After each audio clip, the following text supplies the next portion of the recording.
हमने सब पर भरोसा करके वोट दिया। 24 में मैं समझता हूं कि 90-95% हम सभी ने गठबंधन को वोट दिया है। क्यों भाई, सही कह रहा हूं, नहीं कह रहा हूं, है ना? 90-95% वोट दिया है। मगर हालत क्या हुई इन सभी वोट देने से? अब मैं समझता हूं कि मुस्लिम समाज आजादी के बाद से आज तक चाहे खाने से लेकर के, फजर के वक्त से लेकर के और ईशा के बाद तक, चाहे खाने पर बैठ करके सियासत की बात करता है, सरकार की बात करता है, हुकूमत बनाने बिगाड़ने की बात करता है। क्यों भाई, कुछ गलत कह रहा हूं? और कोई समाज इतनी सियासत की बात नहीं करता।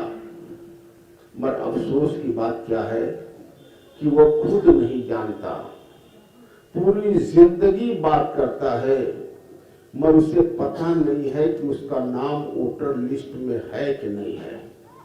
क्यों भाई, गलत कर रहा हूं, सही कर रहा हूं? ये नहीं जानता उसका वोटर लिस्ट में नाम है कि नहीं है। अगर नाम है भी तो वोट देने के वक्त वो वोट देने नहीं जाता, कहीं और चला जाता है, क्या छुट्टी का दिन है। साथियों, ये सारी चीजें इसलिए हो रही है कि हम वोट की हैसियत, उसकी कीमत, उसकी वैल्यू नहीं जानते। हम हमेशा पूरी जिंदगी सुनते हैं कि अमूल्य वोट, अमूल्य वोट, अमूल्य वोट। अमूल्य मतलब इसका कोई मोल नहीं है। इतनी इसकी हैसियत है कि कोई पैसा कोई चीज से खरीद नहीं सकती। और अमूल्य इतना है कि संविधान ने इसे हर इंसान को बुनियादी हक की तरह से दिया है। हमारे आईन ने, कानून ने इस वोट की हैसियत को हर इंसान को बुनियादी हक के तौर पर दिया है। इस पर कोई रुकावट नहीं है। हिंदू को, मुसलमान को, अगड़े को, पिछड़े के, हर मसलक के लोगों को, अमीर को, गरीब को, औरत को, मर्द को, सबको बराबर का वोट का अधिकार दिया है। किसी का वोट किसी से न ज्यादा है न किसी से कम है, सबको बराबर अधिकार दिया है, सबको बराबर दिया है। और वोट की अहमियत इतनी है कि हमारे संविधान ने वोट हर इंसान अपनी मर्जी से डाल सके, उसके लिए एकांत में वोट देना है, सबके सामने नहीं देना वोट, कि कोई दबाव न डाल सके, कोई उसको वोट की हिफाजत हो। या तो कैमरा रहता है और या तो मेरा रब रहता है और कोई नहीं रहता, कोई दबाव नहीं है। यह हमारे संविधान ने इसको पुख्ता बनाया है कि वो अपने मर्जी से वोट दे। वो क्यों दे? क्यों इतना इंपॉर्टेंट है वोट का? सब लोग अमूल्य वोट क्यों कहते हैं?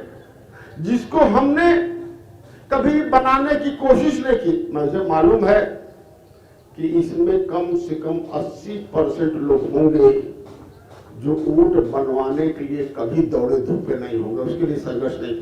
क्यों गलत करो, सही करो भाई, सही ना?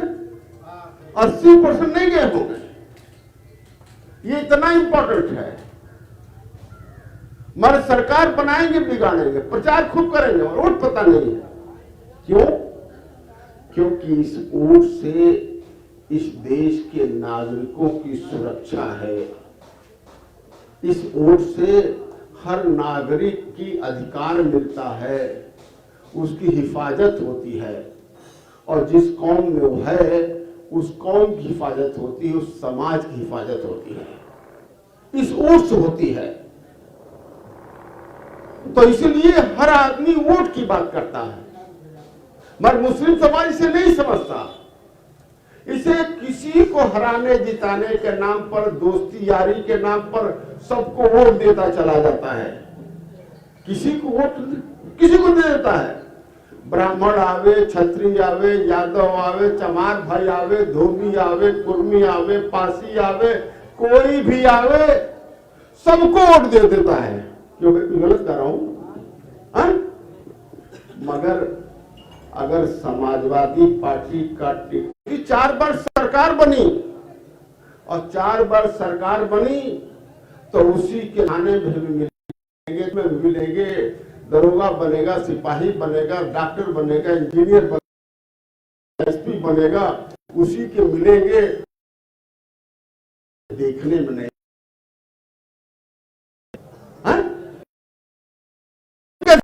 को तरक्की दी है, इस वोट के अधिकार ने मुस्लिम समाज अपनी मां बहनें जो पैदा कर रही है। क्यों? से 20 साल का लड़का होता बनाने की तैयारी करता है, पासपोर्ट बन जाए, क्योंकि पासपोर्ट बन जाएगा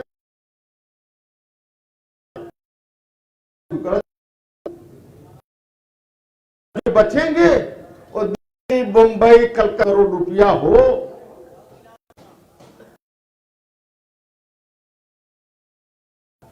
और बगल में लाख निकले। इन्होंने कहा भैया पैसा रखे रहोगे तो चोर आ जाएगा, डाकू आ जाएगा, कोई छीन लेगा, कोई लूट लेगा। ऐसा करो भाई कि हमारे अकाउंट में जमा कर दो, है नहीं? तो ये बेचारे शरीफ आदमी ये गए, पैसा अपनी कमाई लेकर के इनके अकाउंट में जाके जमा कर दिए। ऐसे में अगर कि जमा कर दिए बैंक,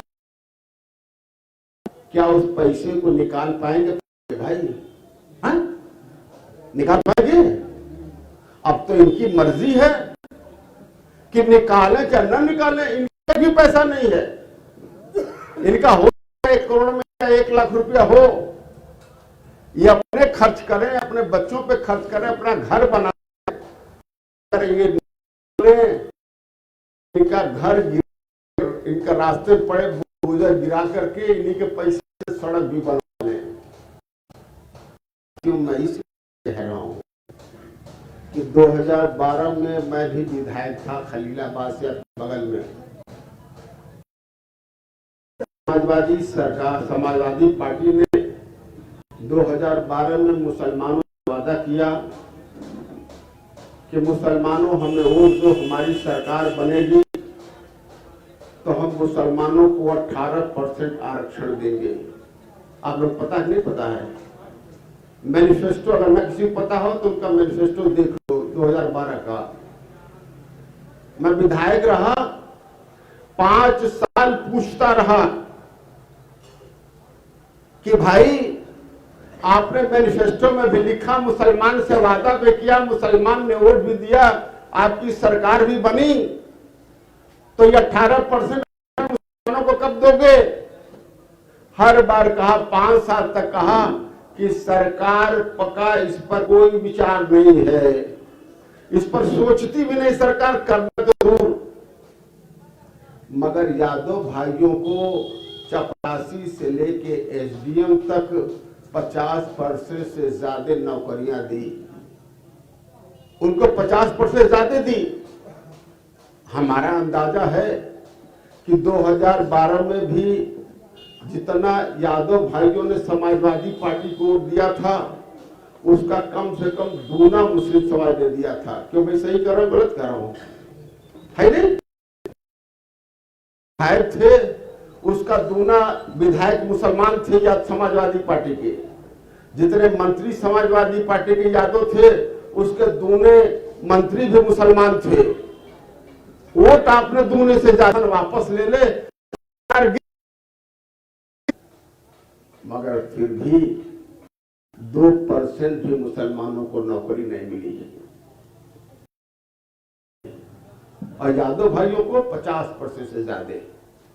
तो ये बेईमानी है, ये आपको पता नहीं, आप इस पर सोचते नहीं। साथियों, ये आजादी के बाद से ही हो रहा है। इसीलिए मैंने कहा कि सच्चर कमेटी, रंगनाथ मिश्रा कमीशन की रिपोर्ट पढ़ लो। सभी सरकारों ने आपके साथ किया है, और यही वजह है कि हम मजदूर हो गए, लाचार बेबस हो गए, हमारा कोई नहीं रहा। और हालत तो ये है कि आज कोई मुसलमान सपा बसपा कांग्रेस के मंच पर खड़ा हो जाए, मुसलमान का नाम भी ले ले तो धक्का मार के लोग बाहर कर दे आज। और आपने जो 95% वोट दिया, कहीं उसमें मुसलमान का नाम लिखा है क्या? उस वोट पे लिखा है भाई? कहीं लिखा है? मुसलमानों की हैसियत उसमें पता चलती है? कुछ नहीं मुसलमान का है, वो तो अखिलेश जी का है, समाजवादी पार्टी का है, यादव समाज की ताकत है, आपकी नहीं है, आपकी नहीं है ताकत। तो पीस पार्टी यही बताने आपको आई है कि आपने वोट की ताकत की पहचान नहीं की। जिस समाज ने वोट की ताकत की पहचान कर ली, वो आज कामयाब हो गया। करना क्या है? इसका हल क्या है? सिर्फ हल ये है कि जिस तरह से सभी समाज ने अपना वोट अपनी पार्टी में डाला, अपने क़यादत में डाला, आपने सबको देख लिया, सपा बसपा कांग्रेस भाजपा को देख लिया आपने ब्राह्मण क्षत्रिय ठाकुर यादव चमार भाई को देख लिया, सब पर एतबार कर लिया।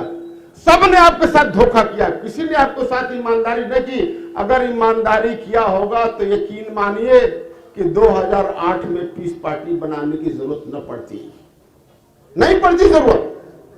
अगर ये 1 करोड़ रुपया इनका जमा कर दिए होते और जब उनको जरूरत पड़ती निकाल कर देते तो इनको क्या दिक्कत थी? मगर ये बेईमानी किया, सभी ने बेईमानी की।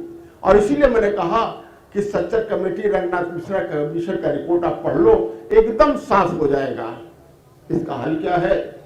सिर्फ हल ये है कि आपने अभी सारे लीडरशिप पर, सारी पार्टियों पर एतबार किया, एक बार अपनी पार्टी पर, अपनी क़यादत पर एतबार करिए। आपने सबको वोट दिया है, एक बार करके देखिए। तो अभी बताते, मैं मिसाल दे दूं, अभी आज पता चल जाए, आपने 95% गठबंधन को वोट दिया, आपकी हैसियत क्या हुई और डॉक्टर अयूब की क्या हैसियत है। अखिलेश जी बड़े नेता हो गए और डॉक्टर अयूब घास गलियों में खाम छाक रहा है। क्या डॉक्टर अयूब से ज्यादा अखिलेश जी, मायावती, सोनिया, राहुल, मोदी, योगी उनसे ज्यादा पढ़े लिखे हैं क्या? अगर वो लोग सियासत छोड़ दें तो खाने का ठिकाना न रहे, मगर हमें कोई परेशानी नहीं है। क्या जितने नेता हैं आज सरकार में हैं या सपा बसपा है, सबका समाज अगर जोड़ लिया जाए तो डॉक्टर अयूब का समाज उससे बड़ा है, उससे बड़ा हमारा समाज है, उससे ज्यादा पढ़े लिखे हम हैं, उससे ज्यादा हमारी हैसियत है, मगर हमने अपनी पूरी ताकत दूसरों को देते रहे हैं। इतना ही फर्क है, उनमें फर्क अखिलेश जी में और डॉक्टर अयूब में, मोदी योगी में इतना ही फर्क है, मायावती राहुल में इतना ही फर्क है कि उनका समाज उन्हें कहने पर वोट देता है, उनकी पार्टी को वोट देता है, और हमारा समाज सबको वोट देता, हमको नहीं देता, हमको कहता है कि ये भाजपा के एजेंट है। क्यों कुछ गलत कर रहा हूं भाई? आदित्यनाथ का दोस्त है, आदित्यनाथ का दोस्त हमें बहुत कहता रहा। आदित्यनाथ जब सरकार में आया, दूसरे महीने हमें जेल भेज दिया, 3 महीने में जेल में रहा, फिर 19 में 3 जेल भेज दिया, फिर 3, बड़ी दोस्ती भाई, फिर 3 महीने जेल रहा। साथियों, ये अफवाहें में हम मुब्तला हैं, तो इसका एक ही हल है। जैसे सभी कमजोर समाज ने तरक्की की है, मुस्लिम समाज को उसी रास्ते पे चल के तरक्की हासिल करनी पड़ेगी, अपनी पार्टी को वोट देना पड़ेगा। बात कर लो, एक मिसाल दे दूं, अगर इस रुदौली विधानसभा के लोगों को पता चल जाए कि 50-60%, 80% मुसलमान पीस पार्टी के साथ है, मान लो पता चल जाए, कैसे पता चलेगा? मौलाना मुफ्ती शफीक साहब ने बताया कि अपने घर पर सिर्फ झंडा लगा लो, बस कुछ नहीं करना है, किसी से लड़ाई झगड़ा नहीं करना है, किसी से मारपीट नहीं करना है, किसी से वोट मांगना भी नहीं है। कोई आपसे वोट भी मांगने नहीं आया मगर आपने 95% वोट दिया, किसी से आपको वोट भी, राजनीति करना है, अक्ल लगानी है, बस सिर्फ झंडा लगा लो। आप ये बताओ कि अगर पता चल, झंडा लगाओ पता चल जाए कि नहीं चल जाए मुसलमान उनके साथ है? झंडा लगा लो तो ये बताओ कि सपा कोई भी यहाँ का सबसे मजबूत प्रत्याशी पैसे में मजबूत हो, ताकत में मजबूत हो, वोट जिसके पास सबसे ज्यादा है वो सपा का टिकट लेगा कि बसपा का लेगा, कांग्रेस का लेगा कि पीस पार्टी का लेगा? किसका लेगा भाई टिकट? पीस पार्टी का टिकट लेगा। और पीस पार्टी का लेगा, अपनी ताकत भी लगाएगा, पैसा भी लगाएगा, आपके लड़ेगा, थाने से लेकर जिले तक आपके लिए लड़ाई लड़ेगा। और जीत जाएगा तो डॉक्टर अयूब जिंदाबाद, पीस पार्टी जिंदाबाद करेगा, पैसा भी लगाएगा, ताकत भी लगाएगा, अपना पूरा वोट भी डलवाएगा आपके अकाउंट में। डला कि नहीं डलवाएगा? और आपकी तारीफ भी करेगा। आप जो नफरत की निगाह से लोग देख रहे हैं आज आपको, जितनी लंबी दाढ़ी देखेगा, टोपी देखेगा, उतना झुक के सलाम करेगा। करेगा नहीं करेगा? सबसे पहले सलाम करेगा, जहां जाओगे वहां सलाम करेगा। तो ये है वोट की ताकत। और अगर ये पता चल जाए लोगों को कि 80% मुसलमान उत्तर प्रदेश का पीस पार्टी के साथ है, तो क्या होगा भाई?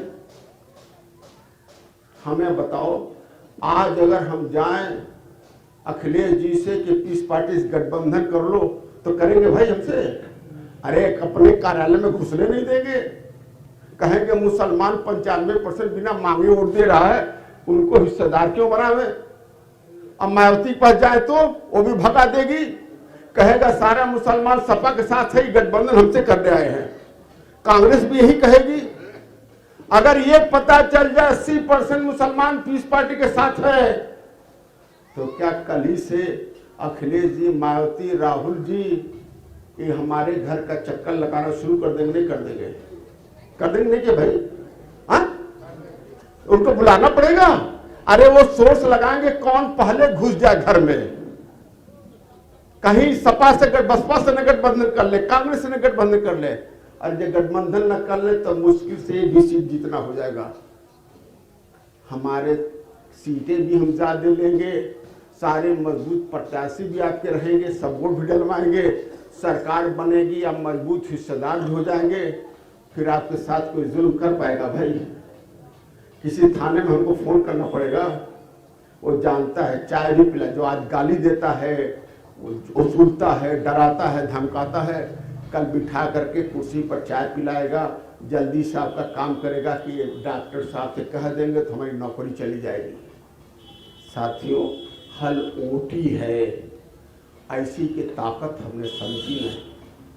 अगर हम जब समझ जाएं, मान लो आपने अपने मकसद से हराया है, जिताया है, एक बार हमारे कहने से मान तो लो, उसका असर देख लो। कल आज अगर कर लो तो कल इनकलाब हो जाए, आज तक नहीं आ जाएगा। एक दिन में इनकलाब, किसी से कुछ कहना नहीं है, लड़ना झगड़ना नहीं है, किसी दुश्मनी नहीं लेना है, अपने आप हो जाएगा। यही फंडा है, यही पीस पार्टी करना चाहती है। जब तक ये नहीं करोगे आप, हालात तंग से तंग होते जाएंगे। और एक बात और है कि हमने मुफ्ती शफीक साहब ने कहा कि अल्लाह का हुक्म है कि अपने में से अपना अमीर चुनो, अपने नेता चुनो। हुजूर अल्लाह से बगावत करके, अपने नबी के तरीके से बगावत करके हम यहाँ तक पहुँच गए, इतनी दुश्वारी पहुँच गए। मरने के बाद भी इसका हिसाब देना पड़ेगा। देना पड़ेगा नहीं देना पड़ेगा? इससे ज्यादा मुसीबत वहां आने वाली है। तो ऐसी मुसीबत दुनिया और आखिरत की क्यों ले रहे हो? दोनों की कामयाबी क्यों नहीं ले रहे हो? ये जो आपके सामने बिना मेहनत के लेना है। आप सभी लोग आए, सबका शुक्रिया अदा करते हुए मैं अपनी बात को यहीं पर खत्म करता हूं। किसी भाई को